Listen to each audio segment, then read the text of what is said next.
कारगुजार सदर बीआरएस वो रुकन असेंबली सिरसिल्ला के तारक रामाराव ने तेलंगाना की कांग्रेस हुकूमत पर फतेह का जश्न प्रजा विजय उत्सव की तैयारियों पर इस्तफसार किया। उन्होंने कहा कि एक साल से भी कम अरसे में कांग्रेस हुकूमत ने तेलंगाना को नाकाबिल तलाफी नुकसान पहुंचाया है। केटीआर ने कांग्रेस क़यादत पर शदीद तनकीद की।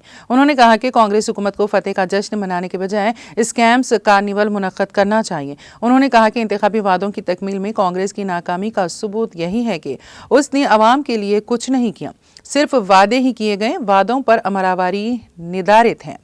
केटीआर ने मूसा नदी की सफाई के प्रोजेक्ट को कोड़ंगल लिफ्ट प्रोजेक्ट को बदउनवानी की मिसाल के तौर पर पेश किया।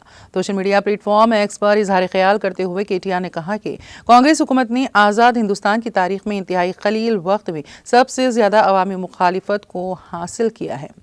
उन्होंने इल्ज़ाम आयद किया है कि चीफ मिनिस्टर में इंतज़ामी उमूर की दरकार सलाहियतों की कमी और तेलंगाना से हुकूमत को कोई मोहब्बत नहीं है।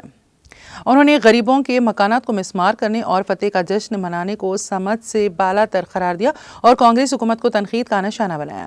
रामाराव ने आखिर में कहा कि बीआरएस इख्तिदार पर वापसी करेगी। तेलंगाना के अवाम कांग्रेस हुकूमत के झूठे वादों और नाकामियों से धोखे में नहीं आएंगे।